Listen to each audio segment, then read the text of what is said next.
আসসালামু আলাইকুম ভিউয়ার্স, নাজফালা কিচেনে আপনাদের সবাইকে স্বাগত। আজকে আবারও চলে এসেছি রেসিপি নিয়ে। আজকের রেসিপি নাস্তার রেসিপি। তো চলুন নাস্তার রেসিপিটা কিভাবে বানাই দেখে নিই। এখানে আমি ময়দা নিয়ে নিচ্ছি 2-1.5 হাতা মতো, তারপরে দিয়ে চেলে নিচ্ছি। চেলে নেওয়ার পর দিয়ে দিচ্ছি স্বাদ মতো লবণ, চিনি, কালো জিরে আর সাদা তেল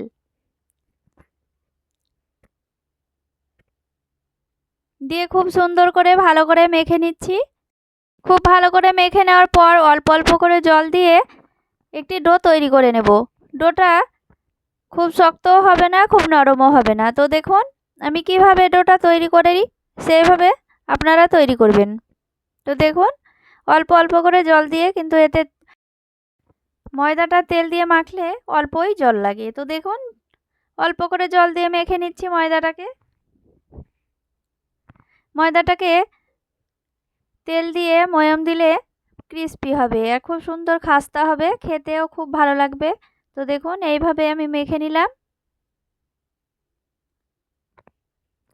এরপরে এখানে নেব আলু, সেদ্ধ করা আলু। তো আলুটাকে গ্রেট করে নিয়েছি। তো দেখুন আলুটা আমি এইভাবে সেদ্ধ করে নিয়ে গ্রেট করে নিয়েছি। তারপরে এবার দিয়ে দেব কাঁচা লঙ্কা আর পেঁয়াজ, লবণ দিয়ে দেবো স্বাদ মতো। তারপর দিয়ে দেব লঙ্কার গুঁড়ো, জিরে গুঁড়ো, ধনে গুঁড়ো, হলুদ গুঁড়ো, সব 8 চামচ মতো দিয়ে দেব। তারপরে দিয়ে দেবো কেশরি মেথি। কেশরি মেথি না থাকলে দিয়ে দেবেন ধনেপাতা। তো তারপরে দিয়ে দিচ্ছি ম্যাগি মশলা। ম্যাগি মশলাটা দিলে পরে টেস্টটা অনেকটাই বেড়ে যাবে নাস্তায়। তো নাস্তাটা খেতে অসম্ভব টেস্ট লাগে। তো দেখুন এভাবে আমি সব মশলা দিয়ে ভালো করে মেখে নেব। খুব সুন্দর করে মেখে নিলাম। দেখুন এইভাবে মেখে নিতে হবে। তারপর এদিকে আমি ডো থেকে দুটো লেচি কেটে নিয়ে এইভাবে লম্বা করে রুটি তৈরি করে নিয়েছি। তো দেখুন পাতলা করে রুটি তৈরি করে নিয়েছি ডিম্বাকারের মতো। তো দেখুন এবার অর্ধেক করে নেব।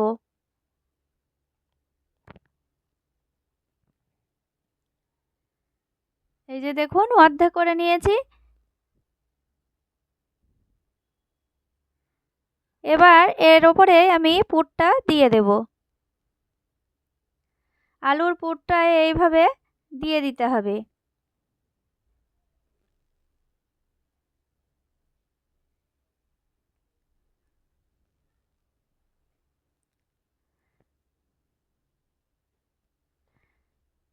পুরটা দিয়ে দিলাম।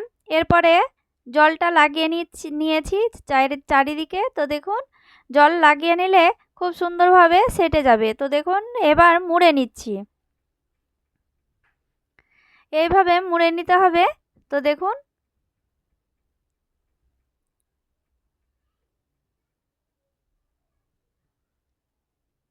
এই তো দেখুন মুড়ে নেওয়া হয়ে গিয়েছে। এবার এইভাবে বেলে নেব। দেখুন এইভাবে বেলে নিচ্ছি খুব সুন্দরভাবে। তো দেখুন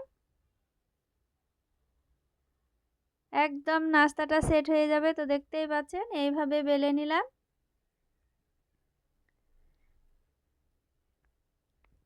এবার সেভ করে নেব। তো দেখুন আপনারা পছন্দ মতো এখানে কেটে নেবেন। তো দেখুন এখানে আমি এইভাবে কেটে নিচ্ছি। এই যে দেখতেই পাচ্ছেন কতটা সুন্দর লাগছে। এইভাবে আমি কেটে নেব। তো দেখুন কতটা দেখতে ভালো লাগছে।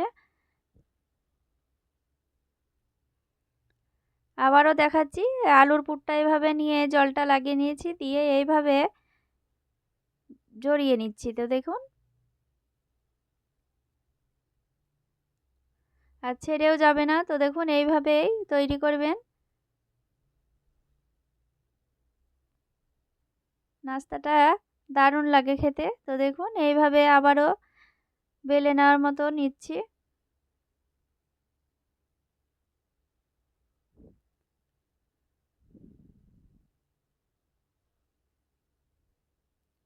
এইভাবে বেলে নিলে পরে ছেড়ে যাবে না, তো মুখটাও ছেড়ে যাবে না, খুব সুন্দরভাবে থাকবে। তো দেখুন এইভাবে আমি কেটে নিচ্ছি আবারও।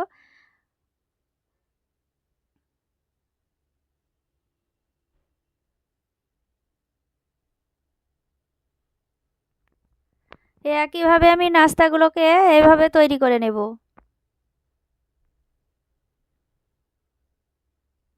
সবগুলোই তৈরি করে নিয়েছি, এরপরে ভেজে নেব।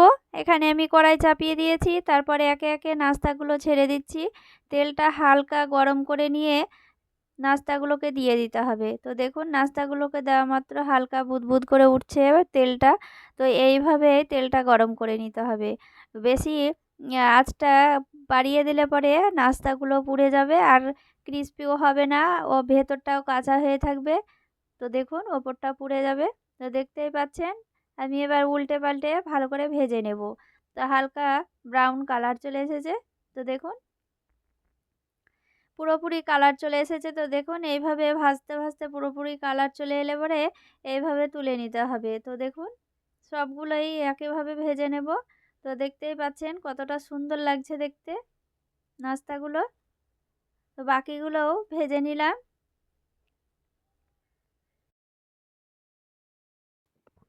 এই তো দেখুন বন্ধুরা রেডি হয়ে গেল নাস্তার রেসিপি বিকেলের সময় মুখ চুরচুর করে সকলেরই। তো দেখুন এটা খাবো সেটা খাবো কি খাবো সেটা ভাবতে ভাবতে তো দেখুন এই অল্প উপকরণ দিয়ে এই রেসিপিটা তৈরি করে নেবেন। অসাধারণ একটি রেসিপি, আর রেসিপিটা ভালো লাগলে লাইক কমেন্ট শেয়ার করবেন। ধন্যবাদ।